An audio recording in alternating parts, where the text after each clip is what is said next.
I'm Pat Ranald, convener of AFTINET. The Australian Fair Trade and Investment Network was founded in 2000 by community groups and unions who'd been involved in the campaign to stop the Multilateral Agreement on Investment, or MAI.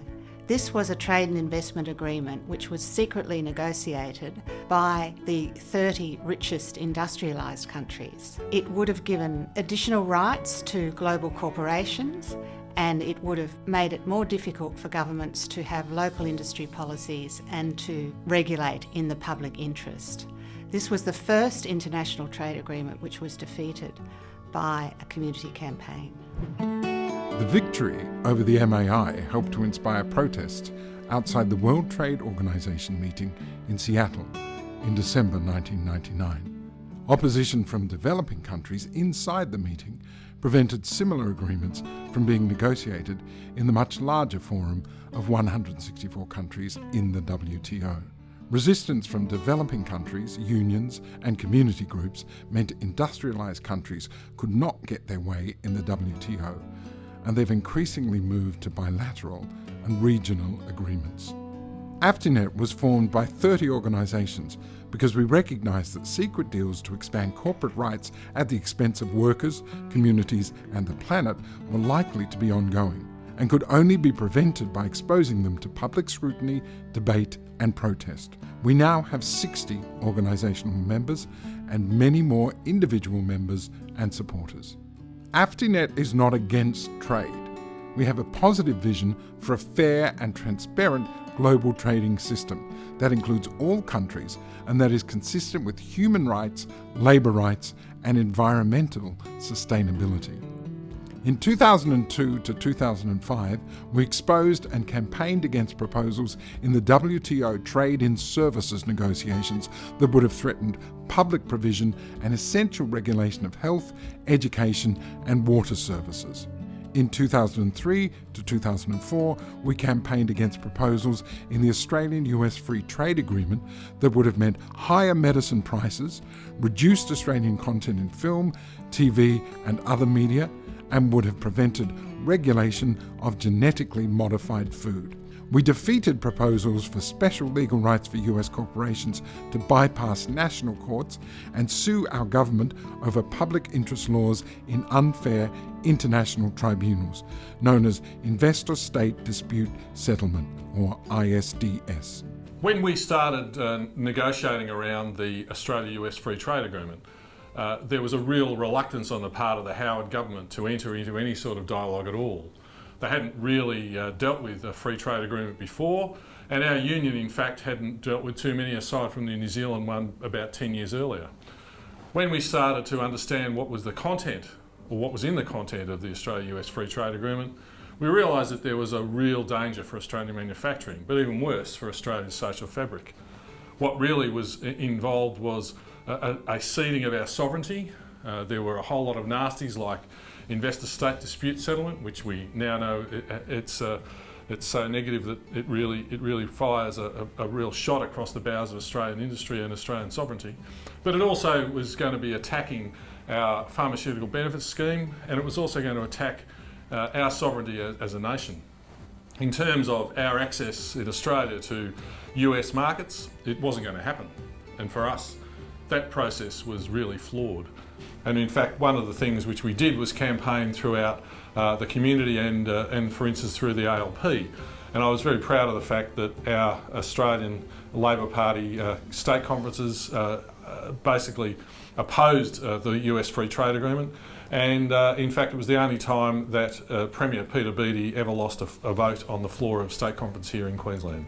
In 2007, when 21 heads of APEC governments met in Sydney, we coordinated a community organisation protest and conference on inequality and violation of workers' rights and human rights in the Asia-Pacific region. We exposed exploitation of workers in the garment industry by designing fair wear shirts for union, church, environment and international human rights leaders at our conference. From 2009 to 2018, we joined with our sister organisations in New Zealand and the Pacific Islands to oppose the PACER Plus trade deal that ignored the impacts of climate change and the development needs of Pacific Islanders. Fiji and Papua New Guinea, which produce over 80% of Pacific Island economic output, did not sign the deal, and most other Pacific Island countries have not ratified it. In 2010 to 2011, we influenced the ALP government to oppose special legal rights for global corporations to sue our government over public interest laws. We warned that tobacco companies could use them against the government's proposed plain packaging law, which they did. Because we kept corporate rights to sue governments out of the Australia-US Free Trade Agreement, the US Philip Morris Tobacco Company had to shift some assets to Hong Kong to use the ISDS in an obscure Hong Kong investment agreement to sue the government over the tobacco plain packaging law. It took the International Tribunal nearly 5 years to decide that Philip Morris was not a Hong Kong company. Although the case failed, the Australian government still had to pay $12 million in legal costs. So even when governments win, they lose. There's now a global movement against ISDS, which exposes cases against laws on health, environment, including action against climate change, indigenous land rights, and even a rise in the minimum wage. ISDS has been excluded from some US and EU agreements, and many ISDS agreements have been cancelled. All Australian opposition and minor parties oppose it, and we continue to campaign against it. There's a global movement growing against the use of investor-state dispute settlement clauses in free trade agreements. ISDS clauses are dangerous because they give multinational corporations the right to sue elected governments for bringing in laws to protect our environment and our climate. In Canada, the coal company Westmoreland sued the Canadian government for bringing in a law to phase out coal. We know around the world that companies are threatening to use ISDS clauses against laws and policies that would protect the environment and our climate, and we must continue to remain vigilant to ensure that multinationals are not allowed to sue governments for policies that the public support.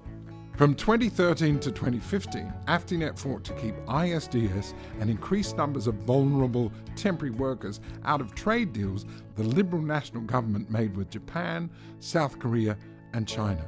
There were huge union demonstrations against proposals in the China FTA to allow whole workforces for infrastructure projects to be temporary workers with no effective labour rights.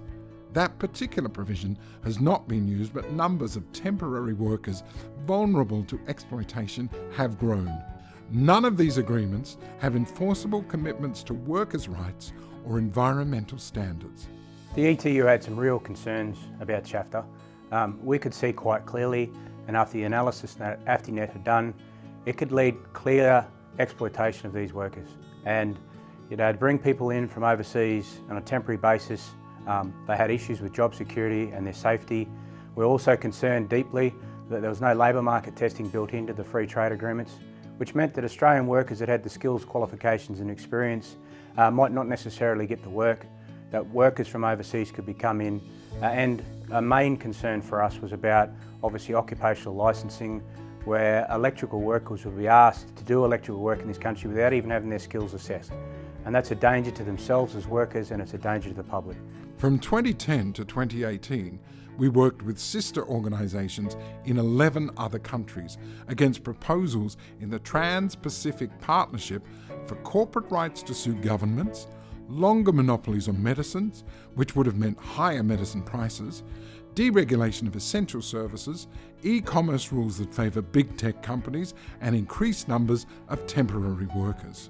Strong union and community campaigns led to bipartisan opposition to the TPP in the US. After the US withdrawal, we campaigned successfully to remove the worst proposals for longer monopolies on medicines, but other damaging provisions remained. Only 7 of 11 countries have implemented the deal.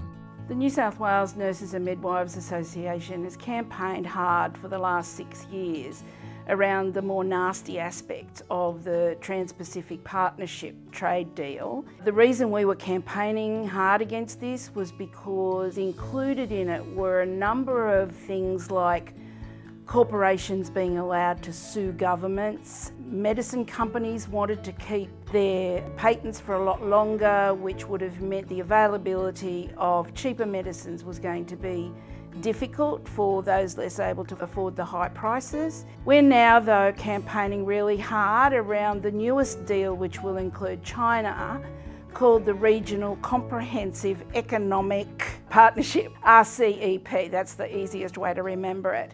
And while it's removed some of the bigger nasties, like the corporate ability to sue governments and the patents on medicines, there are still lots of things in there that are not to our liking and certainly not fair to the countries that are involved. We applaud AFTINET and all the work that it's done and continues to do.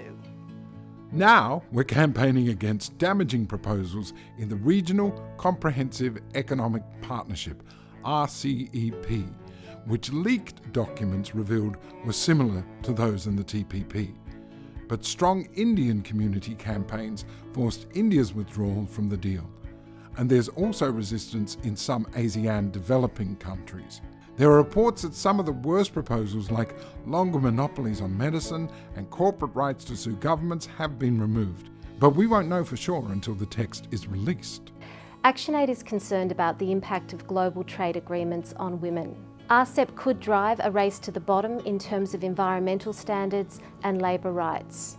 We know this will hit women workers the hardest. We're also concerned about proposals to patent and sell traditional seeds and plants. This could be catastrophic for small-scale farmers, the majority of whom are women, forcing them to no longer use traditional seed or to have to buy new seed.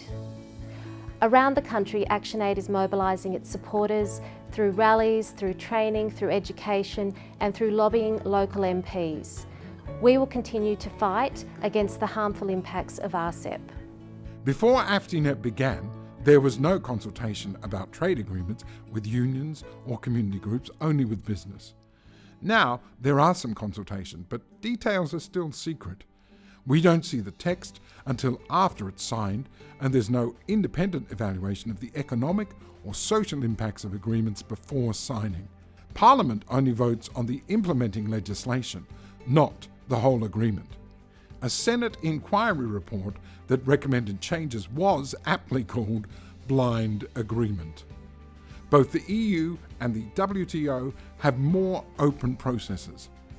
We continue to fight for release of texts and independent evaluation of economic, environmental, health and gender impacts before signing, and for Parliament to vote on the whole agreement. The COVID-19 pandemic is exposing the flaws in current trade deals. These include lack of local manufacturing capacity, deregulating and opening up essential services to private foreign investment, strengthening monopolies on medicine, and threats from global companies to sue governments over actions needed to save lives. AFTINET rejects both trade deals that increase corporate rights at the expense of people and the planet, and the narrow nationalism of the US-China trade wars.